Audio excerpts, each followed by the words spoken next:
نے یوں فرما دیا ہے تو میں تمہیں کہتا ہوں تم چلو اور چل کے حضور سے فاطمہ کا ہاتھ مانگ لو. میں ڈرتا ہوں کہیں ایسا نہ ہو فاطمہ ایسے شخص کے نکاح میں چلی جائے جس کی وجہ سے حضور پریشان ہو اور جو قدر نہ کر سکے سرکار کی لاڈلی بیٹی کی.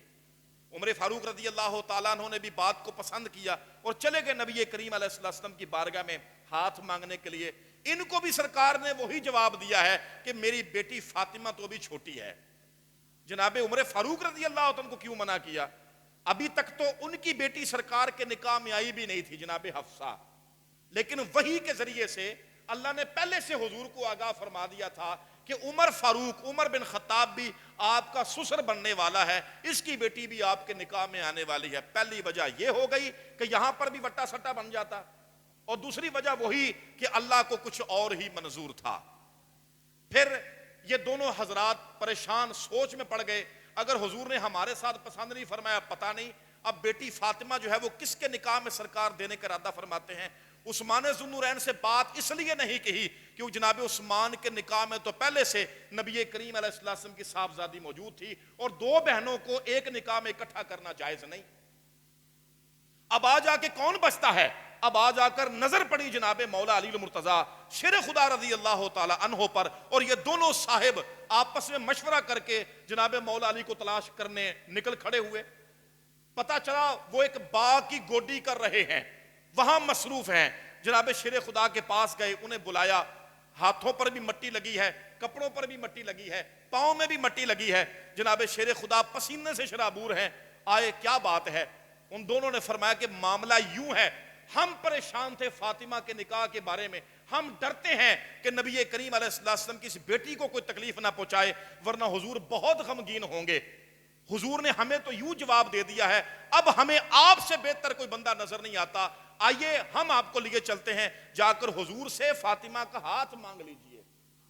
جناب شیر خدا نے کہا، عرض کیا کہ ابھی آپ دیکھ رہے ہیں میرے پاس تو ہے بھی کچھ نہیں، میرے پاس تو مکان بھی نہیں ہے، میں خرچے کیسے اٹھاؤں گا؟ مشکل سے 2 وقت کی روٹی یہاں سے کما پاتا ہوں، اور پھر حالت تو میری دیکھو، اس طرح جا کے سرکار سے بات کروں گا؟ ان کا پریشان نہ ہوئیے.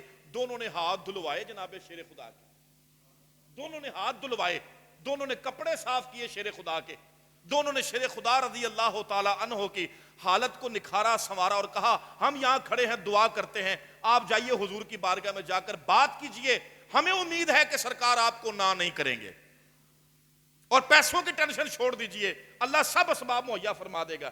جناب شیر خدا رضی اللہ تعالی عنہ یہ آپ چلے گئے جھجکتے جھجکتے حضور کی بارگاہ میں، شرف بار یابی مانگا، اجازت مانگی. جناب ام ایمن نے کہا ٹھہریے حضور سے پوچھ کر بتاتی ہوں. نبی کریم علیہ السلام نے اجازت ملی، جناب شیر خدا حاضر ہوئے. سرکار نے فرمایا علی کیسے آنا ہوا؟ بڑے ہی ڈرتے ہوئے جھجکتے ہوئے زبان پر سے وہ کلمات گزار ہی دیے، نکال دیے، یا رسول اللہ میں آیا ہوں، میں آپ سے فاطمہ کا اپنے لیے ہاتھ مانگتا ہوں، مجھے آپ کی بیٹی فاطمہ سے نکاح کرنا ہے، میرے ساتھ نکاح کر دیجئے. حضور نبی کریم علیہ السلام فرماتے ہیں ذرا ٹھہرو میں ابھی آیا. یہ جواب نہیں دیا فاطمہ تو ابھی چھوٹی ہے، یہاں جواب نہیں دیا. حضور لاجپال اٹھے اور جا کے جناب سیدہ خاتون جنت کے پاس گئے اور جا کے فرمایا بیٹی تم سے مشورہ کرنے کے لیے آیا ہوں، میرے پاس علی آیا ہے، تمہارا ہاتھ مانگ رہا ہے، تم سے نکاح کرنا چاہتا ہے، کیا تمہاری بھی اجازت ہے؟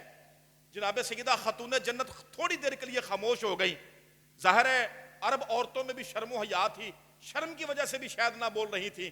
تو نبی کریم علیہ السلام نے یہ جملہ سنایا. حضور نے فرمایا میری بچی میں نے پہلے کبھی تم سے نہیں پوچھا جب تک کہ میرے پاس اللہ کا پیغام نہیں آ گیا کہ جا کے فاطمہ سے بات کیجئے. میرے پاس جب علی آیا ہے تو علی کے فوراً بعد جبریل آئے ہیں اور جبریل نے کہا اللہ کی بھی یہی مرضی ہے لیکن جائیے پہلے فاطمہ سے بھی ہاں کروا لیجئے، اس لیے بیٹی تیرے پاس آیا ہوں کیونکہ اللہ تعالیٰ کا بھی یہی فیصلہ ہے. یہ سننا تھا. جناب سیدہ خاتون جنت رضی اللہ تعالی عنہا نے فوراً ہاں کر دی کہ اگر اللہ کی بھی یہی منشا ہے، اللہ کی بھی یہی مرضی ہے تو میں اللہ تعالیٰ کی مرضی پر اپنی مرضی کو پیش کرتی ہوں. نبی کریم علیہ السلام نے اپنی بیٹی کا ماتھا چوما اور مبارک دے کر حضور تشریف لے آئے. حضور لاجپال مسکرا کر جناب مولا علی سے فرماتے ہیں علی ہم نے تمہارا رشتہ قبول کر لیا لیکن یہ بتاؤ خرچہ کرنے کے لیے تمہارے پاس کیا ہے؟ شادی کے اخراجات بھی ہونے ہیں، ان اخراجات کے لیے کوئی پیسے بھی ہیں تمہارے پاس؟ مولا علی کہتے ہیں میں نے عرض کیا یا رسول اللہ میرے پاس تو کچھ نہیں سوائے ایک زرہ کے. حضور لاجپال نے فرمایا ہاں وہ زرہ بازار میں بیچ کر آؤ، وہ زرا سے جتنے پیسے ملیں گے وہ لے کر آؤ تاکہ تم دونوں کے شادی کے اخراجات کا نظام پورا کر سکوں، چیزیں ضروری منگوا لوں تاکہ تم دونوں کی زندگی جو ایسی آگے چلنی ہے اس کے لیے وہ ضروریات زندگی کا سامان چاہیے۔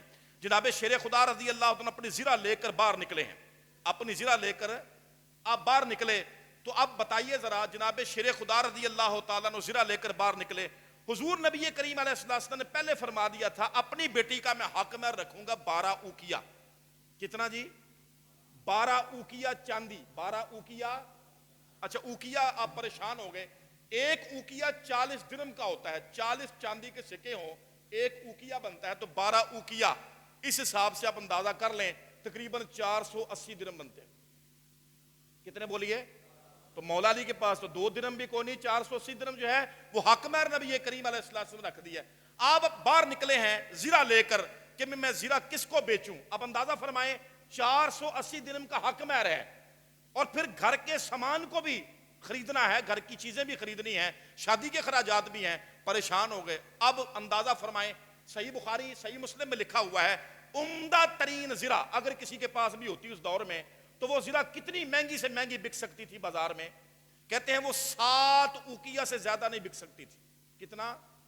7 اوقیہ یعنی تقریباً 280 درم۔ 280 درم کی بہترین زرا جو ہے، سب سے بہترین زرا، وہ بازار میں اس کا یہ ریٹ تھا 280 درم، اور چاہیے تھے کتنے؟ 480 درم۔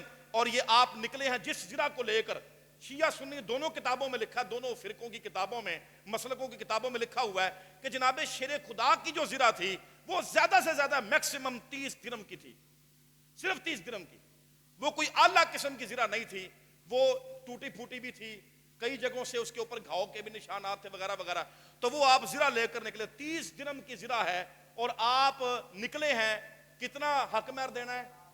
480۔ آپ لے کر نکلے، پریشان تو ہوں گے نا شیر خدا کہ میری یہ زرا کتنے کی جائے گی؟ اب آپ زرا لے کر نکلے، اللہ تعالیٰ نے بھی آگے سے بندوبست خوب فرمایا، جناب حضرت عثمان ذو النورین کو آگے سے بھیج دیا۔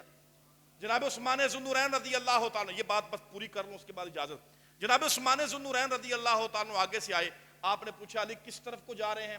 آپ نے فرمایا کہ بھی میں یہ زرا بیچنے جا رہا ہوں۔ سرکار نے فرمایا فاطمہ سے تمہارا نکاح ہوگا، کچھ لاؤ، تو یہ میرے پاس زرا ہی تھی، میں اس کو بیچنے کے لیے جا رہا ہوں۔ اب جناب عثمان ذو النورین مولا علی کی خودداری سے خوب واقف تھے کہ وہ بڑے خوددار ہیں، یوں دوں گا تو وہ نہیں لیں گے، اس لیے انہوں نے کہا اچھا چلیے یہ زرا مجھے بتائیں کتنے کی ہے؟ جناب شیر خدا کہتے ہیں جناب دیکھ لیں، آپ خوب جانتے ہیں، آپ تاجر شخصیت ہیں، اچھے بزنس مین ہیں، آپ دیکھ لیں اس کے کتنے پیسے مل جائیں گے۔ آپ نے حساب لگا کے فرمایا میں تو اس کے 500 درم سے زیادہ نہیں دوں گا۔ صدقے جائیں جناب عثمان کو، نہ وہ نہیں جانتے تھے کہ بازار میں زرا کی کتنی قیمت ہوگی۔ بس سوچنے کی بات ہے، اچھے تاجر ہیں، اچھے بزنس مین ہیں، ماشاءاللہ لاکھ پتی کروڑ پتی ہیں، اللہ تعالیٰ نے ہر چیز عطا فرمائی۔ عثمان کو نہیں پتا تھا کہ زرا کی یہ مالی بازار میں اس کی مالی ویلیو کیا ہے۔ جناب عثمان نے کہا سوچ کے، یعنی جس طرح بہت تھوڑے پیسے دے رہے ہیں اس طرح سے پیش کیا، یار میں آپ کو 500 زیادہ نہیں دے سکتا، مولا علی تو ہکے بکے رہ گئے ہوں گے، بھئی میں تو اتنی نیت ہی نہیں، یعنی اتنی کی تو بنتی نہیں، کوئی اچھی زرا بھی ہو تو اتنے کی نہیں آ سکتی، آپ مجھے 500 سنا رہے ہیں، وہ تو ہکے بکے ہوں گے۔ جناب عثمان ذو النورین نے فوراً غلام کو بھیج کر تھیلی منگوائی، 500 درموں کی مولا علی کے ہاتھ پہ رکھ دی۔ اب جب خریدنے والے اتنے پیسے دے رہا ہے تو پھر بیچنے والا اللہ کا فضل سمجھے گا، کیوں انکار کرے گا؟ اب اچھا وہ پیسے لے لیے مولا علی نے اور زرا ہاتھ میں پکڑ لی جناب عثمان نے، اور جناب عثمان ذو النورین فرماتے ہاں جی پیسے آپ کی ہو گئے، زرا میری ہو گئی علی۔ جناب مولا کہا ہاں جی زرا آپ کی ہو گئی، زرا کے مالک آپ ہو گئے، پیسے میرے ہو گئے۔ کہا جناب یہ زرا میری طرف سے تحفہ قبول فرما لے، آپ جنگوں پہ جاتے ہیں، آپ کو زرا کی بھی ضرورت ہے، یہ آپ کو سجدی ہے، آپ میری طرف سے تحفہ قبول فرما لے۔ ان کی آنکھوں میں ضرور نمی آئی ہوگی، ضرور محبت کے ساتھ آنکھیں جھلکی ہوں گی۔ ہاں جی کتابوں میں اگرچہ نہیں لکھا لیکن دل کی کیفیات کو کون بندہ کرتاس کے اوپر زینت بنائے۔ جناب مولا علی شیر خدا یہ حسن سلوک دیکھ کر سرکار کی بارگاہ پہنچے، 500 درموں کی تھیلی سرکار کی بارگاہ میں پیش کر دی۔ سرکار لجپال کی بارگاہ میں 500 درم پیش کیے۔ سرکار نے فرمایا علی یہ کیا ہے؟ جناب مولا نے زرا بھی پیش کر دی، یا رسول اللہ یہ زرا ہے، آپ نے فرمایا تو بیچ کے آؤ۔